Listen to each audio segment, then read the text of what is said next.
Blessed are the meek, for they shall inherit the earth. One of the most famous sayings of Jesus is, "Do not judge, for you shall be judged."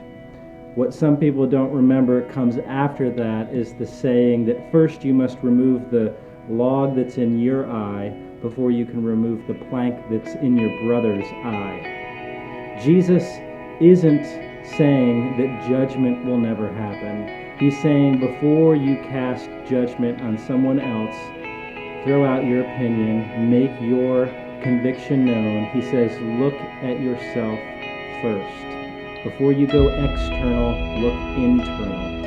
And the reality is, there are so many things external that I could focus on that I often run to that before I go inward. For example, you see people talking to their kids at the grocery store and you think, well, they shouldn't be parenting like that. You look at the appearance of people, the way that they dress.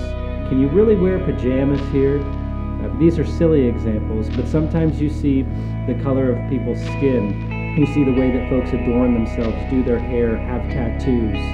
You notice things about people's language and the dialect and the way that they speak to, from, about other people. You see folks' political opinions, and it's hard not to judge externals.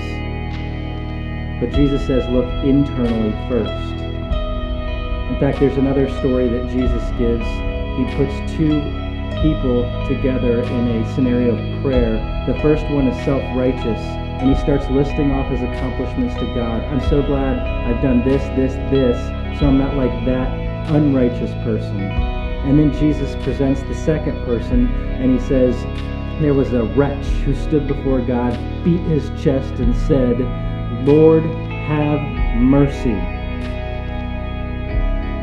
Jesus asks, which one of these two people do you think was justified? Think about that for a minute. The person who focuses on externals and their own righteousness, or the person who looks within? See, it's not so much about having that first thought, it's what you do with it. And mercy is a second thought. It's saying, I don't know their whole story, but I know what's within me. And that makes me want to show mercy to other people because I am a sinner. God, forgive me. Take a minute to think about your own sins.